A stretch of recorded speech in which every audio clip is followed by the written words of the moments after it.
De fotbal nu e frig, nu e problemă? Da. Suntem pregătiți. Cu cine jucați în seara asta? Legendele, cu cine? Cu legendele? Ce echipă favorită aveți? Ia să vă luăm pe rând de aici. Mircea Eliade. Vine din campionatul României.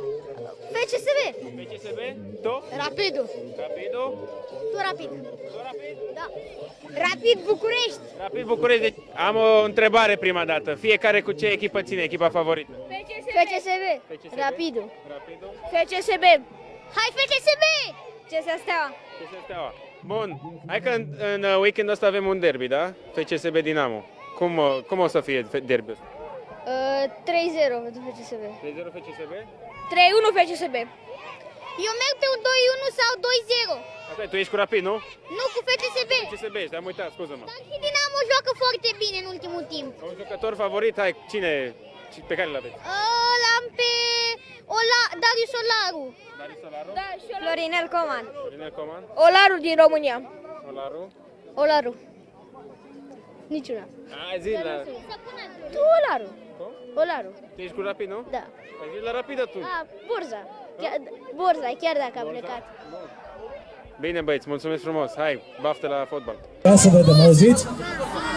Așa, cât de cât, puțin, acum putem să facem petrecere pe stadion, totuși. Da? Așa, mai încet. O să vorbesc mai tare. Deci în seara aceasta avem o noutate. Este prima ediție. La alt nivel și mă bucur să fiu alături de ei și de voi în această seară. Îi mulțumim domnului director pentru faptul că organizează în această seară prima ediție. Să fie cât mai multe, domn director. Începem așa și gata. Începem cu prezentările în stil NBA. Iată, avem un cordon de micuți fotbaliști. Poate dintre ei vor ajunge să aibă selecții în echipa națională. Le dorim. Așadar, în arena îl invităm în primul rând pe Iulian Mamele. În mare parte vorbim de foști elevi ai acestui liceu care au ajuns pe mari stadioane. Dante Șonuț.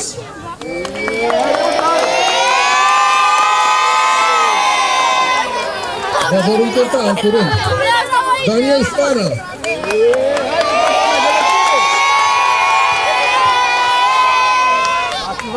Emilian Doctorul Hulubei.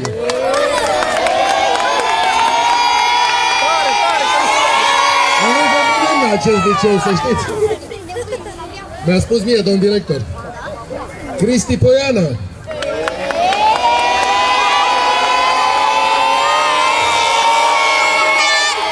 Gabi Zeciu.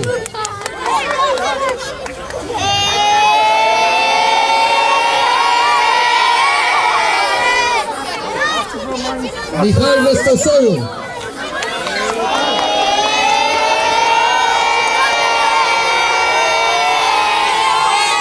Răzvan Avram.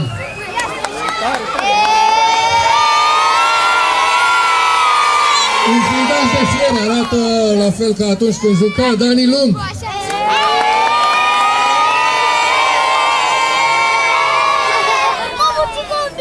Și începem așa ușor.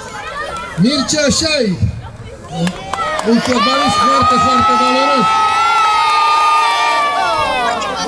Și urmează Grey. Marius Mitu, unul dintre cei mai tehnici mijlocași pe care i-am văzut.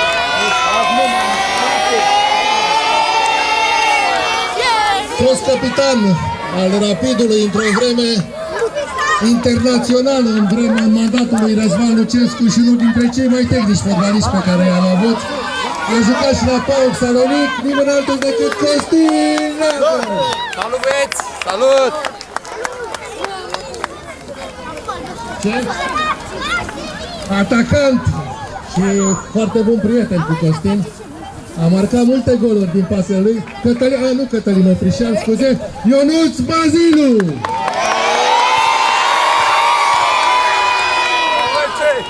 Ei, și acum să te ții urală.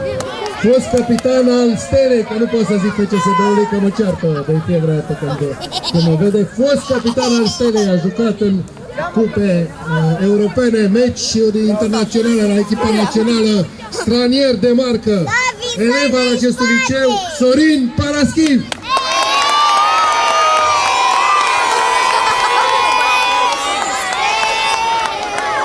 Și acum copii va intra pe gazon unul dintre oamenii, unul dintre fotbaliștii care a adunat cele mai multe meciuri în prima ligă.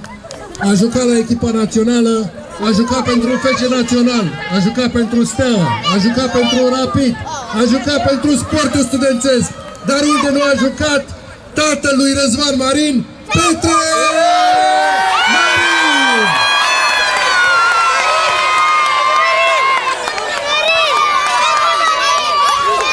Și avem un stranier, un jucător cu greutate, un fotbalist adevărat, joc fotbal cu el de la începutul anilor 90 și mă bucur să-l prezint pe nimeni altul decât favoritul copiilor, Cătălin Oprișan! Ușurel, Cătălin, ușurel! Ușor, că am obosit, gata!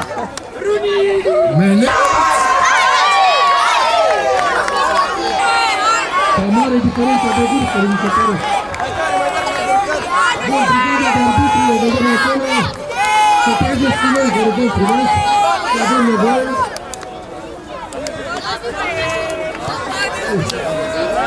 Misiunea mea s-a încheiat. Bună seara, gata, sunteți pregătiți? Haideți să începem cu imnul național. Da, ne stângem undeva în centru. Da? Sunteți gata? Gata!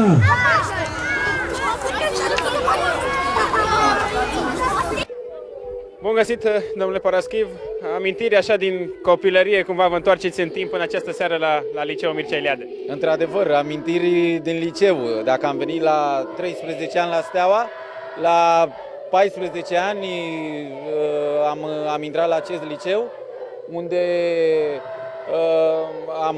am învățat și foarte mulți fotbaliști, foarte mulți sportivi au trecut pe la acest liceu, cred eu, și pot să-i spun faimos.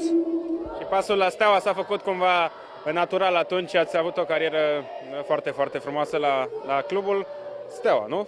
La clubul Steaua, normal. Știți că așa îmi place să spun, am făcut junioratul la clubul Steaua, am jucat cu această emblemă și de aceea îmi place să spun că am evoluat pentru clubul Steaua, pentru că eu am făcut și junioratul, așa cum bine știți. Și eu sunt de părere că decât la o singură echipă am evoluat și am făcut performanță mare. În acest weekend avem un super derby pe arena națională, Dinamo FCSB, cum se numește acum fosta Steaua. Cum vedeți acest meci? Va fi un derby interesant. Dinamo a ridicat nivelul față de sezoanele trecute. Tot timpul la aceste derbiuri FCSB, Dinamo au ieșit scântei la propriu, pot spune așa.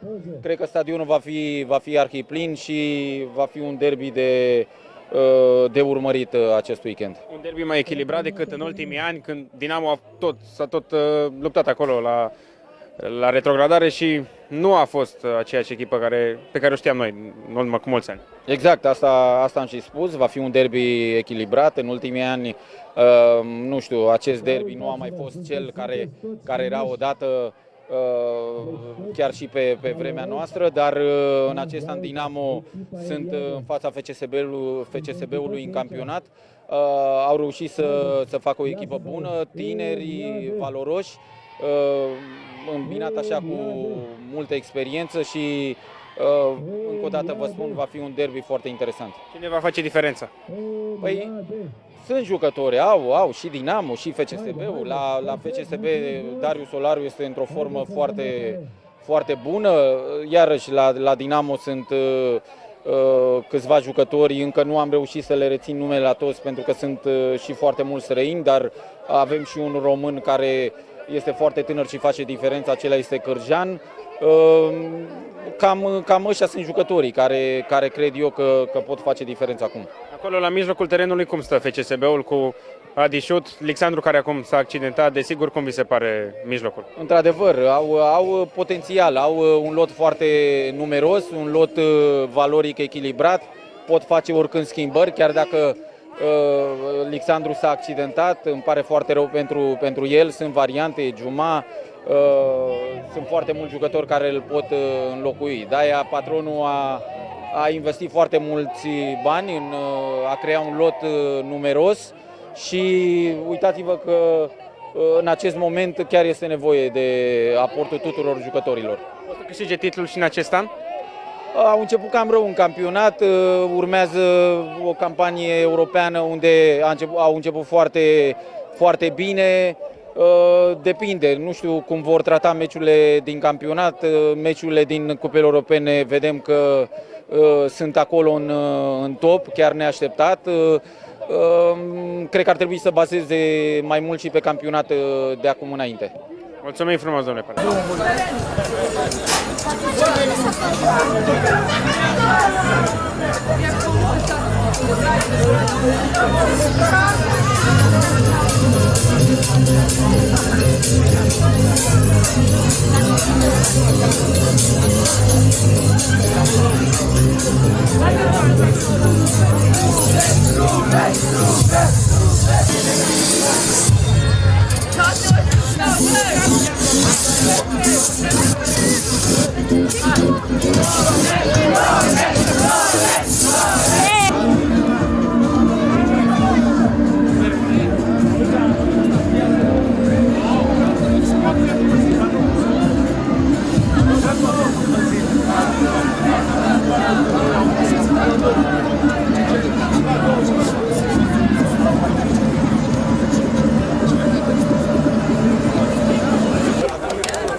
Asta la școală, băieți!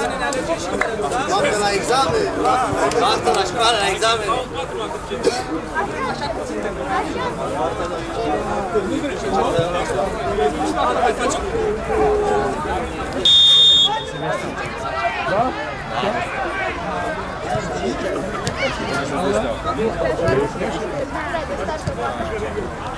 Caro, veniți aici, hai, veniți aici, hai, hai, cei mici, asta aici, vedeți o tramă, erați la ăștia mici, da.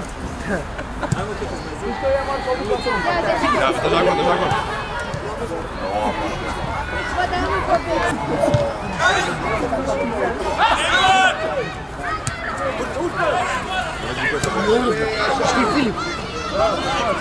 Nu apărat.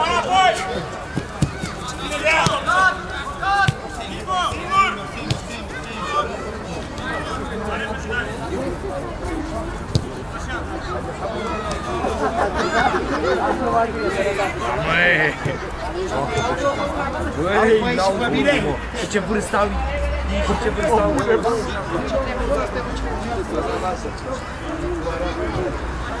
Băi, deja că jucăm. Filip!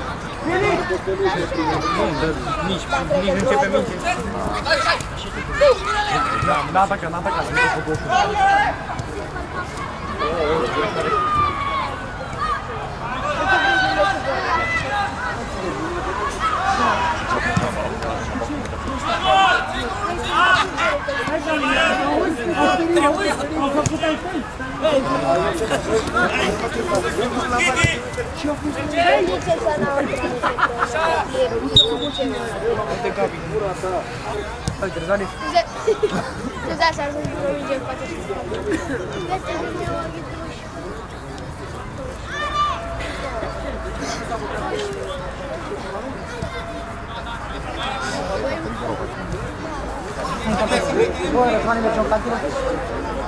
Nu mă uit la Messi.